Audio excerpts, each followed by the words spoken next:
Do you remember hearing stories about Adventists who hid under tables with layers of blankets so they could type Bible lessons? Or about those who braved icy waters to be baptized in secret?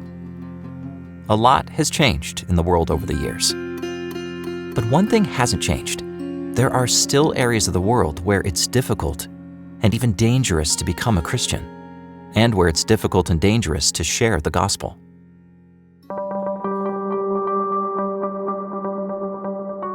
We've gotten used to how fast information travels around the world. Post something online, and you can have immediate responses from halfway around the world. It wasn't always that way.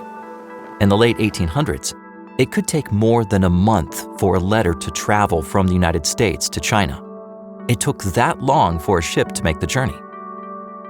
Today, we can send a message that will be received in seconds. That's great, isn't it? Or is it? When it comes to mission, instant communication can be a blessing, giving us new ways to reach out and share the gospel. But it can be a problem, particularly in areas where sharing the gospel is illegal or unwelcome. Stories posted online can be seen by anyone, including those opposed to the mission of the Seventh-day Adventist Church. These people can quickly stir up trouble, inform authorities, and shut down our work. We thank God for the wonderful stories of His leading in these regions of the world, and we all love to hear these stories. Yet we have a responsibility not to cause undue problems for Adventist workers and believers on the ground. A simple story made public has the power to put people's lives in danger and stall mission work. That's why we're putting a veil over these stories.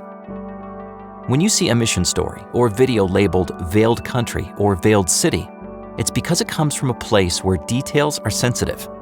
This veil will hide the real country or city or real names of people. But we will share as much of the story as possible while protecting people's lives and the church's mission.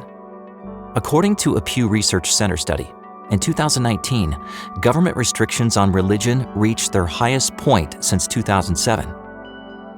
These restrictions include new laws impacting religious workers and activities, religious communication, and even funds supporting Christian mission work.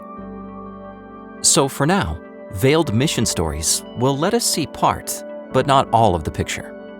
We will see that God is still working in people's lives despite opposition, oppression, and even persecution. Of course, we never know which stories and pictures will be posted on the internet, but we are intentional about how much we share. Our stories shouldn't keep people from hearing the gospel. We don't want to be the reason someone is hurt or even killed. We have faith that God will protect His people, but we have our own responsibility too. So when you see Veiled Country or Veiled City, please understand the reason. And say a special prayer for the people who are working on the front lines in these challenging mission areas, where a stray message or an overheard conversation can lead to beatings, arrest, or even death. Someday the veil will be lifted. Someday we will meet the people behind the veil, and perhaps we will be able to say, "I heard your story.